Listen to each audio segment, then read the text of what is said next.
go to this website, and it is given in description.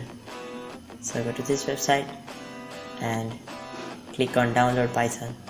This will start downloading Python for you. Once done, you can click on it, and by the way, I fast forwarded this video, so the only relevant parts are for you. So then make sure to click add Python to path, it's very important. Then just click install now, and it will start the installation for you. After it is installed, close it and then open up PowerShell or command prompt. I will open PowerShell, and after that type pip install Pygame. This will install Pygame for you, the module which we're gonna use to make the game.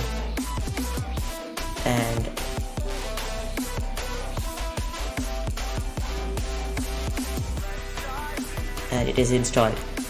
So guys, this was it for today's video. Hope you liked it, and if you liked it, don't forget to subscribe and click the bell icon.